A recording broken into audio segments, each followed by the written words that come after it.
सारी दुनिया में कारकुनान को अपने काम की जगहों पर कैसे मुनादी करनी चाहिए, हमें इस मामले पर गौर करना चाहिए। चाहे ये काम की जगह हो, स्कूल हो या घर हो, खुदा ने कहा कि वो हमारे साथ होंगे और हमारी मदद करेंगे। जब हम 3500 साल पहले मूसा के जमाने में जाएं, तो खुदा ने मूसा नामी नबी को बुलाया कि इस्राएलियों को मिस्र से आजाद कराए। इस्राएलियों को मुल्क मिस्र से निकालना किसका मकसद था? ये खुदा की मर्जी थी। खुदा ने अपनी मर्जी जाहिर की, फिर मूसा को मौजू तरीन आले के तौर पर चुना ताकि वो उनकी मर्जी को अंजाम दे। पहले पहल जब मूसा को खुदा की तरफ से काम सौंपा गया, तो उसने क्या सोचा था? उसने सोचा कि मैं वाकई इस बड़े काम को अंजाम दे पाऊंगा। वो बहुत खौफजदा था। इसलिए उसने क्या कहा था? उसने कहा, ऐ खुदा, मैं फंसी नहीं हूं, मैं रुक रुक कर बोलता हूं, इसलिए मैं फिरौन के साथ कैसे गुफ्तगू करूंगा? खुदा से बातें करते हुए उसका नुक्ता नजर बिल्कुल दुनियावी था। तब खुदा ने उससे कहा, क्या मैंने नहीं कहा कि मैं तेरे साथ हूंगा, मैं तेरी मदद करूंगा? खुदा के इरादा के तहत जब किसी काम का जिक्र हो, तो हर जमाने में खुदा हमेशा ऐसे नबियों को चुनते हैं जो उस काम के लिए मुनासिब हों। जब चुने हुए नबियों ने खुदा का बताया काम किया, तो सब कुछ ऐन खुदा के इरादा के मुताबिक पूरा हुआ। जब मूसा को बुलाया गया था, तब वो एक चरवाहा था जो मिदियानी काहिन के घर गल्ला चराता था। ये उसका माशरती रुतबा था।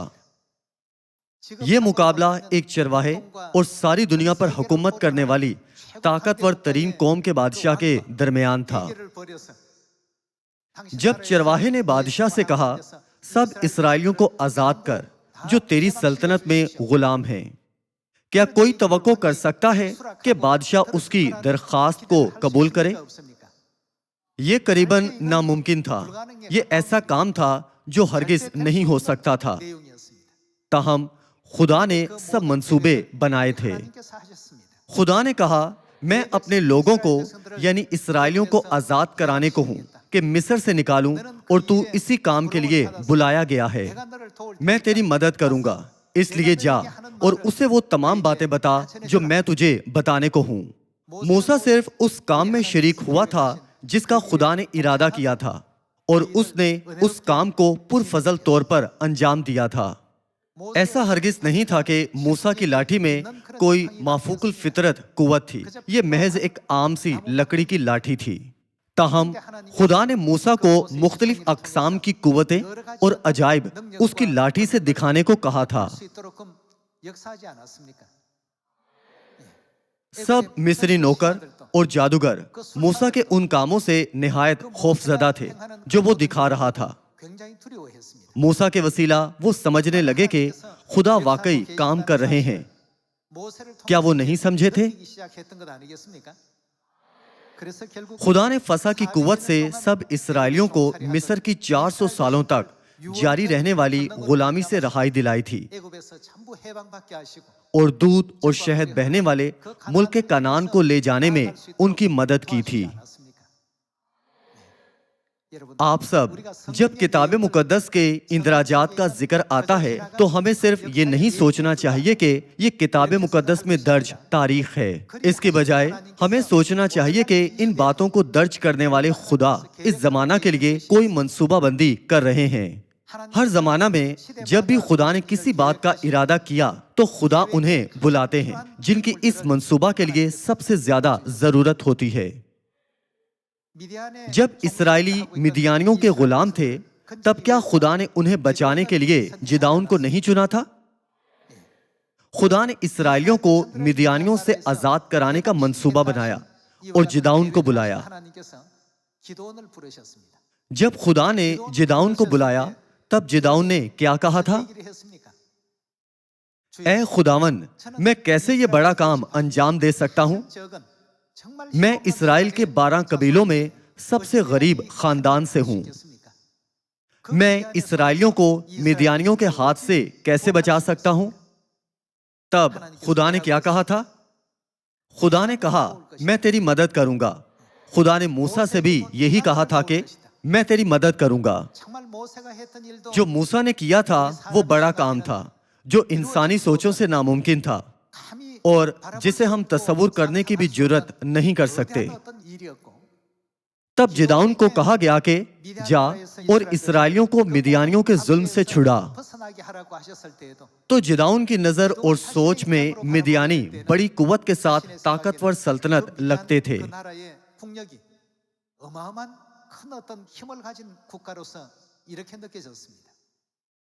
ताहम खुदा ने कहा, जा और मिद्यानियों से इसराइलियों को आजाद करवा। पहले खुदा ने मंसूबा बनाया। खुदा पहले मंसूबा बंदी करते हैं, इंसानों को बुलाते हैं और उन्हें काम करने का मौका बख्शा। मूसा वो था जिसे वो मौका मिला और जिदाउन को भी वो मौका मिला, इस वादा के साथ के खुदा उसकी मदद करेंगे। जिदाउन ने इसराइलियों को मिद्यानियों के हाथ से बचाने की बड़ी जद्दोजहद की थी। इसराइल को मिद्यानी फौज के खिलाफ लड़ना था, जिनके 1,35,000 जंगजू और बेशुमार हथियार थे।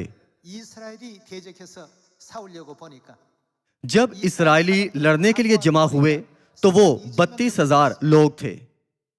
मिद्यानी फौज के 1,35,000 सिपाही थे। ताहम खुदा ने एक सलाह दी, जिन्होंने कहा कि वो मदद करेंगे, जिससे नहीं लगता था कि उन्हें मदद मिलेगी। 32,000 बहुत ज्यादा हैं, तादाद कम करो। उस वक्त ताकत का मुकाबला ताकत से होता था। दूसरे अल्फाज में, जिसके ज्यादा लोग होते थे वो लड़ाई में फायदे पर होता था। दुश्मन के 1,35,000 जंगजू थे और इसराइल के सिर्फ 32,000 जंगजू थे, मगर खुदा ने उन्हें कहा कि तादाद कम करो। जिदाउन के पास खुदा के कलाम की फर्माबरदारी के अलावा कोई चारा नहीं था। उसने तादाद घटा दी। उन सबको वापस भेज दे जो हरासां और तरासान हैं। खुदा ने ये हुक्म दिया था। इसलिए 22,000 मर्द वो जगह छोड़कर चले गए और वहां सिर्फ 10,000 बाकी रह गए थे। खुदा ने कहा कि अब भी बहुत ज्यादा हैं और कहा कम करो, ये अब भी बहुत ज्यादा हैं। जिदाउन के लिए ये आसान सूरत हाल नहीं थी। ताहम चूंकि सब मंसूबे खुदा के थे, इसलिए जिदाउन ने आखिर तक खुदा की फर्माबरदारी की थी। जब उसने ऐसा किया तो आखिर में 300 मर्द रह गए थे। 1,35,000 बामुकाबला 300। इंसानी ख्याल से ये लड़ाई ऐसी थी जो इंसान हरगिज नहीं जीत सकते थे। ताहम इसमें खुदा का अजीम मंसूबा मौजूद था। उन्होंने रात को अचानक हमला कर दिया था। खुदा ने उन्हें अपनी मशलें मटकों में छुपाने को कहा था और आधी रात को मटके तोड़े और अपनी मशलें बुलंद करते हुए पुकारे के यहोवा और जिदाउन की तलवार। उनकी जोरदार पुकार से दुश्मन हड़बड़ाकर जाग उठे, लेकिन उनके गिर्द बहुत ज्यादा तारीकी थी, इसलिए उन्होंने सोचा कि दुश्मन उनके खेमों पर काबिज हो चुके थे और उन्होंने ये सोचते हुए एक दूसरे पर हमला कर दिया कि जो भी उनके सामने आया वही उनका दुश्मन था। यूं मिद्यानी फौज ने उस दिन कतई तौर पर शिकस्त खाई। सही, आज इस बात को आपके साथ बांटने की वजह यह है कि आप शायद सोचें कि मैं वाकई ये कर सकता हूँ। ये काम बहुत मुश्किल लगता है, मैं नहीं सोचता कि ये काम होगा।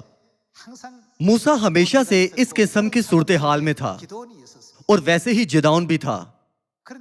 ताहम नताइज क्या निकले थे? सब कुछ खुदा के इरादा के मुताबिक हुआ था। हम इस बात की तस्दीक तारीख से कर सकते हैं जो अक्स का काम करती है।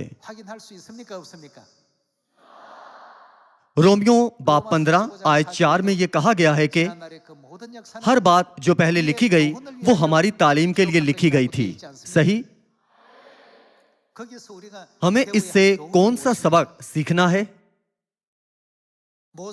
मूसा की तारीख से, यशवा की तारीख से और जिदाउन की तारीख से हमें कौन सा सबक सीखना चाहिए? खुदा हमेशा बड़ा मंसूबा बनाते हैं और नबियों को बुलाते हैं ताकि वो काम पूरा कर सकें। खुदा उन्हें बुलाते हैं जो उस काम के लिए बिल्कुल मौजू नहीं लगते। वो उन्हें बुलाते हैं जो बहुत सी बातों में कम होते हैं। वो उन्हें बुलाते हैं जो कमजोर नजर आते हैं। अपनी पहली आमद पर यीशु इस जमीन पर इंसानों को बचाने के बड़े इरादे के साथ आए थे। उन्होंने अपने शागिर्दों को चुना। उस वक्त फरीसियों और आलमे शरा जैसे कई मशहूर लोग थे और बहुत ज्यादा खानदान और तजर्बाकार सियासतदान मौजूद थे। खुदा उन्हें भी अपने शागिर्द बना सकते थे। क्या नहीं बना सकते थे? वो बना सकते थे, पर हैरानकुन तौर पर उन्होंने ऐसा नहीं किया था। जिन्हें खुदा इस्तेमाल करते हैं, जब आप उन्हें देखें तो वो लोग कदरे कमजोर लगते हैं और जो खुदा के काम को पूरा करने के काबिल नहीं लगते थे वो चुने गए थे। मूसा ऐसा था और जिदाउन भी नाकिस था। ताहम खुदा हमेशा हर काम अपने इरादे के मुताबिक करते हैं।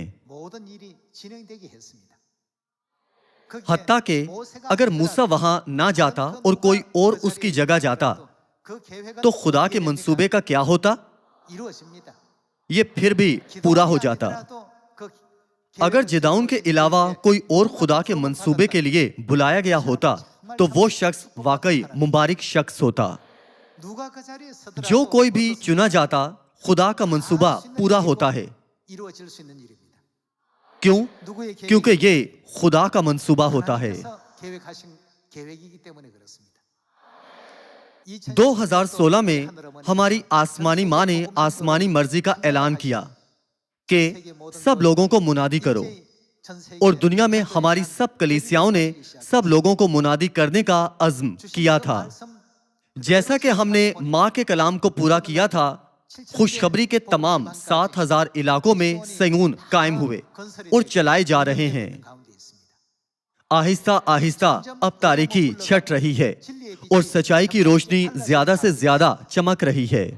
एक मजरूवा कलीसिया खुद मुख्तार कलीसिया बन सकती है और एक खुद मुख्तार कलीसिया एक और मजरूवा कलीसिया को कायम कर सकती है।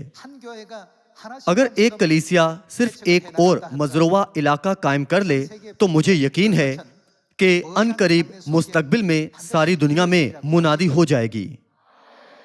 सामरिया और जमीन की इंतहा तक खुशखबरी की मुनादी का मंसूबा किसका है?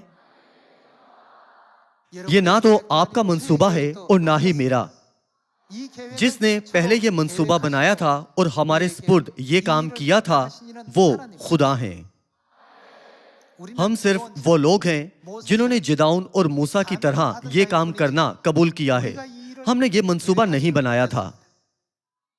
ताहम खुदा ने कहां तक इस खुशखबरी की यकीनी मुनादी होने का कहा था? खुदा ने कहा, मैं इस खुशखबरी की मुनादी सामरिया और जमीन की इंतहा तक कराऊंगा। मैं तुम्हें इस काम के लिए बुला रहा हूं, इसलिए नए अहद के खादिम बनो। लूका बाब 12 आयत 49 में खुदा ने कहा, मैं जमीन पर आग भड़काने आया हूं और अगर लग चुकी होती तो मैं क्या ही खुश होता, लेकिन मुझे एक बपतिस्मा लेना है और जब तक वो ना हो ले मैं बहुत ही तंग रहूंगा। इसका मतलब है मैं और कुछ नहीं चाहता मगर सिर्फ इतना कि सारी दुनिया में इस खुशखबरी की मुनादी हो जाए। क्या ऐसा नहीं है? ताहम जब तक ये मुकम्मल नहीं होती मैं बहुत ही बेचैन रहूंगा, क्योंकि उनके फर्जंदों ने अब तक नहीं समझा कि ये काम कितना अजीम है, हालांकि ये ऐसा काबिल कदर काम है। खुदा बेचैन होते हैं जबकि हम ना दुआ कर रहे हैं ना मुनादी कर रहे हैं। खुदा बेचैनी महसूस करते हैं कि हम किताब मुकद्दस की बातों पर ईमान नहीं रखते कि ये वाकई खुदा का कलाम है और ये कि किताब मुकद्दस की सब नबूवतें यकीनन पूरी होंगी। मैं कितना तंग रहूंगा। सब नबूवतों को पूरा होना है, मगर फर्जंद ये ईमान ना रखते हुए कि वो पूरी होंगी और अपना सारा वक्त दीगर कामों में जाया करते हुए गुमराह हो रहे हैं। लेकिन ये लिखा है, खुदा हमें नए अहद के खादिम होने के अहल बनाते हैं, इसीलिए हम काम कर सकते हैं और फिर खुदा खुश होंगे। अगर इस जमीन पर उम्दा तरीन काम हो तो आपके ख्याल से ये क्या है? दुनिया के लोग अपने बच्चों से कहते हैं, जब तुम बड़े हो जाओ तो सदर बनने की कोशिश करना। क्या तुम्हें वजीर नहीं बनना चाहिए? मुझे उम्मीद है कि मेरा बड़ा बेटा जज और दूसरा बेटा वकील बनेगा और मेरा तीसरा बेटा सुप्रीम कोर्ट का जज। बाज वालिदैन अपने बच्चों से कहते हैं, जब तुम बड़े हो जाओ तो प्रोफेसर बनना, जब तुम बड़े हो जाओ तो रुकने असेंबली बनना, जब तुम बड़े हो जाओ तो यूएन सेक्रेटरी जनरल बनना। वालिदैन की ऐसी ख्वाहिशात होती हैं। वालिदैन अक्सर अपने बच्चों के बारे में अपनी ख्वाहिशात का इजहार करते हैं और बच्चे मेहनत से पढ़ते हैं और आला तालीम हासिल करने की जद्दोजहद करते हैं। ताहम सब कामों की मखसूस मुद्दत होती है, यानी महदूद अरसे। अगरचे कोई शख्स सदर बन जाए पर वो हमेशा उस रुतबे पर नहीं रह सकता। क्या वो रह सकता है? हम ऐसी जमीन पर रह रहे हैं जो गर्द के जर्रे की मानिद है और कायनात पर कोई फर्क नहीं डालती। नन्ही जमीन 5 बहरों और 6 बरे अज़मों में तकसीम है और कई मुख्तलिफ ममालिक में से एक में हम रह रहे हैं। अब खुदा बेचैनी महसूस करते हैं क्योंकि हम आला तरीन काम को नहीं देखते। खुदा कहते हैं, अगर इस खुशखबरी की मुनादी सामरिया और जमीन की इंतहा तक हो जाए तो मुझे और क्या चाहिए। दूसरे कुरिन्थियों की किताब से एक और आयत देखते हैं कि किस किस्म के काम का हुक्म खुदा ने हमें दिया है। दूसरा कुरिन्थियों 3 बाब देखते हैं। दूसरा कुरिन्थियों बाब 3 आयत 6, जिसने हमको नए अहद के खादिम होने के लायक भी किया। किसने हमें लायक किया है? जब हम नए अहद के खादिम बनते हैं तो खुदा खुश होते हैं। नए अहद के खादमों का जलाल दौलत या शोहरत से बदला नहीं जा सकता क्योंकि इसकी बड़ी कदर है। जब हम इसे नहीं देखते खुदा तंग होते हैं। हमें इसे देखने के काबिल होना चाहिए और बड़ा ख्वाब देखें। हमें खुदा के कलाम पर तवज्जो देनी चाहिए, जिन्होंने कहा था, मैं कितना तंग हूं क्योंकि तुम इस हकीरो दम भर की दुनिया में जो एक लम्हा की मानिद है अपनी जवानी और सब कुछ जाया कर रहे हो।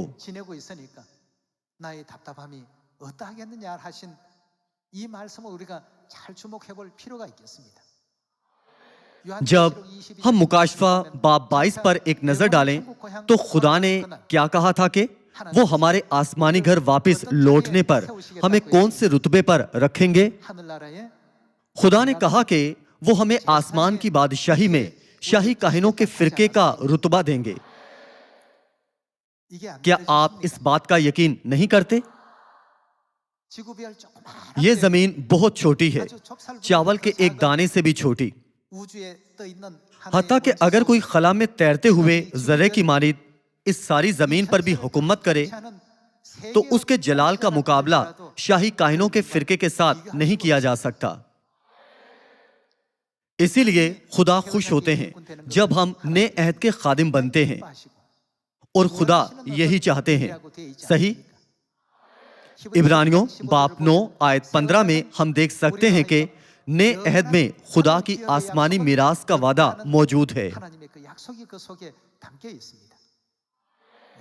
यह मज़दका चेक की मानिद है। मेहरबानी से इन मामलात को संजीदगी से सोचें। मती 28 बाब में खुदा ने हमें हुक्म दिया था कि इस खुशखबरी की मुनादी सामरिया और जमीन की इंतहा तक करें। सामरिया और जमीन की इंतहा तक खुशखबरी की मुनादी करना किसका मंसूबा था? यह खुदा का मंसूबा है। खुदा ने ऐलान किया था कि वो इसे पूरा करेंगे। इसराइलियों को मिस्र से निकालने का मंसूबा खुदा का था और इसराइलियों को मिद्यानियों के जुल्म सितम से बचाने का मंसूबा भी खुदा का था। जैसे मूसा बुलाया गया था और जिदौन भी खुदा के मंसूबे के लिए बुलाया गया था, हम भी खुदा के मंसूबे सामरिया और जमीन की इंतहा तक खुशखबरी की मुनादी करो के लिए बुलाए गए हैं।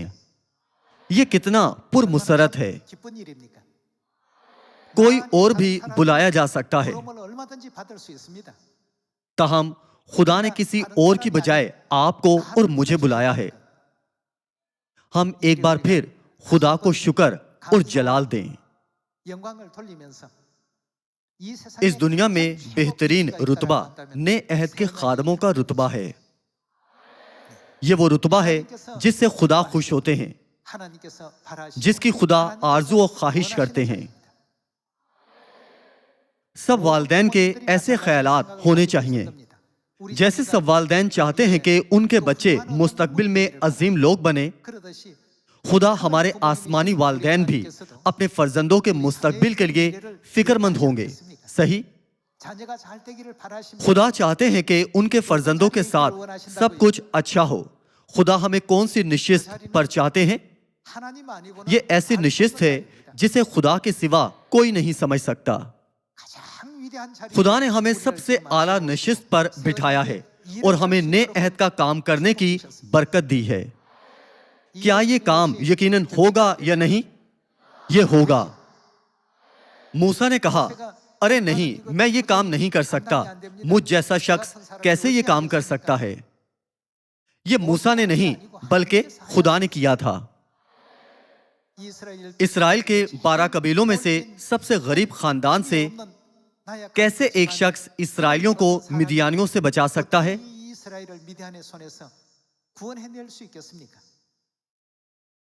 ये जिदौन नहीं था जिसने उन्हें बचाया था। किसने इसकी मंसूबाबंदी की थी? खुदा ने चाहे जो भी मंसूबा बनाया था वो सब पूरा हुआ था। सारी दुनिया में यानी सामरिया और जमीन की इंतहा तक खुशखबरी की मुनादी करने का मंसूबा भी खुदा का मंसूबा है। इस मंसूबे के लिए हम भी जिदौन और मूसा की तरह बुलाए गए हैं।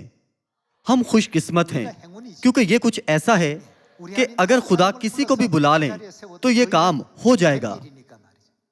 ताहम खुदा ने हमें बुलाया है और कहा है कि वो इसे मुमकिन बनाएंगे। नीज खुदा इस काम की कामयाबी का सेहरा हमें देना चाहते हैं। हम खुदा की मर्जी के लिए उनका शुक्र अदा करें। उस राह पर जाने की बजाय जिसके लिए खुदा बेचैन होते हैं, हमें किस किस्म के खादिम बनना चाहिए? नए अहद के खादिम, खादमे अंबिया, तालिबे इल्मों, मेहरबानी से स्कूल में तालिबे इल्म नबी बने और घरेलू खवातीन मेहरबानी से घर पर घरेलू नबिया बने। ऐसा करके हम सब उन जगहों पर नबी का किरदार निभाएं जहां हम हैं।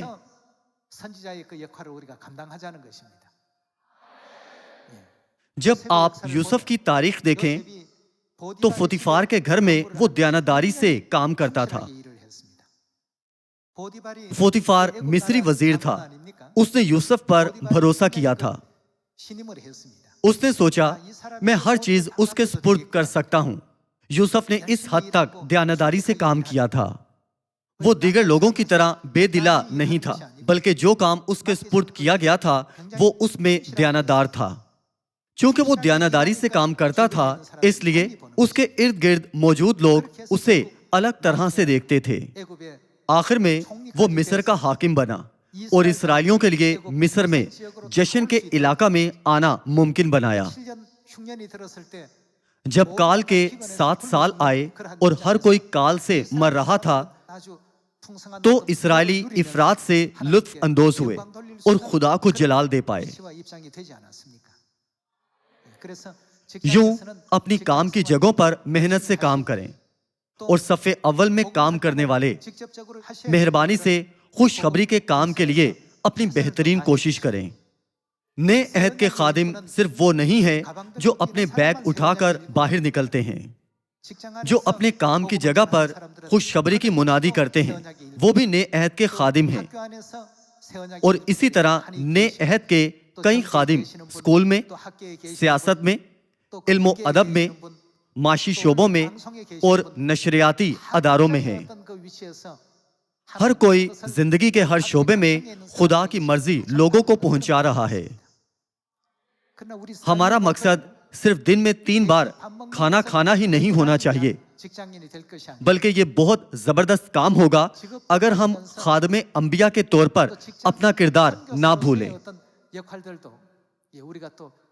जैसा कि माँ ने कहा था कि कारकुनान को अपने काम की जगह पर, फौजी अराकीन को अपनी बेस पर, तलबा को स्कूल में और घरेलू खवातीन को अपने आस पड़ोस में मुनादी करनी चाहिए। माँ ने कहा, हम जहाँ कहीं भी हैं, जब तक हम खुदा के नए अहद की मुनादी करते हैं, हम सब नए अहद के खादिम हैं। इसलिए अपनी काम की जगहों पर बाप और माँ का जलाल दिखाएं। हम जागें और अपनी रूहानी आंखें ये देखने के लिए और वसी खोलें कि क्या हम नए अहद के खादमों के तौर पर अपना फर्ज अच्छी तरह निभा रहे हैं। और एक बार फिर सोचें कि हमारा असल हदफ क्या है। मैं आपसे कहता हूं कि सयून के वो बालिग जवान बने जो नबुवत के खादमों के तौर पर नबुवती खास काम को अंजाम देने में बड़ा किरदार अदा करें, और जब आसमान पर जाएं तो शाही काहिनों के फिरके के तौर पर अहलियत और रुतबा हासिल करें। इसके साथ मैं आज का कलाम खत्म करता हूं। आपका बहुत शुक्रिया।